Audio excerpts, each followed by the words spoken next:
the mountains of Wyoming are beautiful this time of year. But make no mistake, the air at Jackson Hole was thin, cold, and running out of oxygen. On August 22, 2025, Jerome Powell walked up to the podium. To the untrained ear, he sounded calm. He sounded like a bureaucrat reading a prepared statement. But if you listened closely, if you stripped away the polite Fed speak and the technical jargon, you didn't hear a victory lap. You heard a confession. For years, they told us the economy was strong. They told us the consumer was resilient. They told us they could engineer a soft landing. But in this speech, the mask slipped. Today, we are going to dissect what Jerome Powell actually said. We are going to look at the warning signs he tried to hide in the footnotes. Because the man in charge of the world's reserve currency just admitted that the engine of the American economy is stalling, and the new dangers, tariffs and trade wars, are about to light a fire they cannot put out. Let's start with the most critical admission, the jobs market. For the last 2 years, the Fed has been obsessed with one thing, a tight labor market. They claimed there were too many jobs and not enough workers. But listen to the shift in his tone. Powell admitted that the unemployment rate has risen to 4.2%. He explicitly said the labor market had cooled from its formerly overheated state. Now, 4.2% might not sound like a disaster to you. But in the world of macroeconomics, the trend is everything. He noted that payroll growth has collapsed from 168,000 jobs a month to just 35,000. That is not a cooling. That is a freeze. When the Fed chair says downside risks to employment are rising, translate that into plain English. He is saying people are about to lose their jobs. He is saying that the buffer is gone. The safety net has been burned through.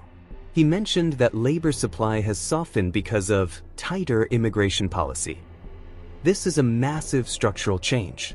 The cheap labor that kept the service economy running is drying up. And when you combine fewer workers with fewer job openings, you don't get a soft landing. You get a stagnation trap, but the job market is just one side of the coin.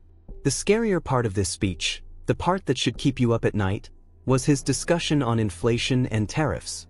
We thought the inflation fight was over, didn't we? We thought 2% was around the corner.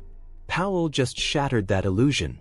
He specifically pointed out a new enemy. Significantly higher tariffs across our trading partners are remaking the global trading system.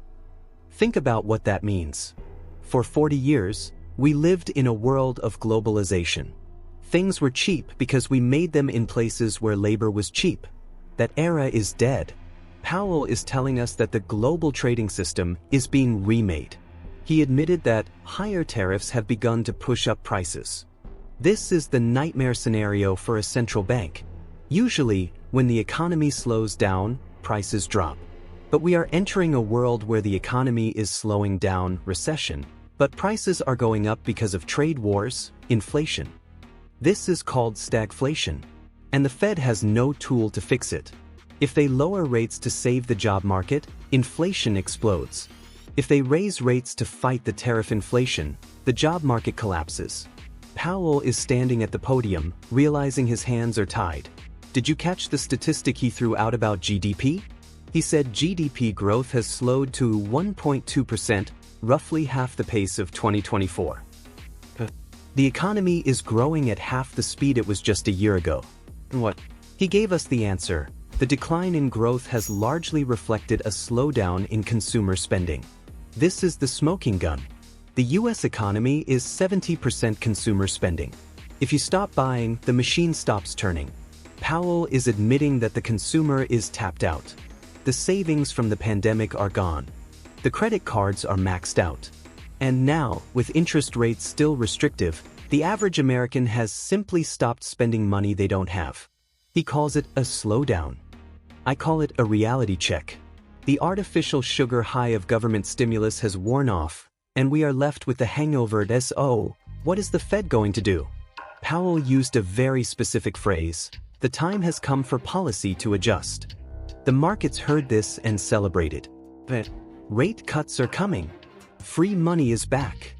But be careful what you wish for. The Fed doesn't cut rates when things are going well. They don't cut rates because they want to. They cut rates because they have to. They cut rates because something broke. He talks about balancing risks. But reading between the lines, the panic is visible. He knows that monetary policy works with a lag. The damage they did by raising rates in 2023 and 2024 is only hitting the economy now.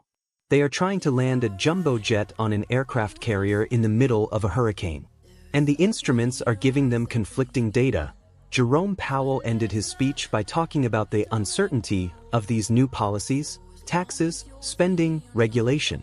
He is trying to tell us that the rules of the game have changed. The Great Moderation, that period of low inflation and steady growth, is history. We are entering a volatile new world of trade barriers, labor shortages, and slow growth. The speech at Jackson Hole wasn't a roadmap to recovery. It was a eulogy for the old economy. So, as the markets dance to the promise of rate cuts, remember why those cuts are coming. They are coming because the consumer is exhausted. They are coming because unemployment is ticking up. They are coming because the system is cracking. The storm isn't over, my friends. It has just changed direction. And this time, we don't have an umbrella.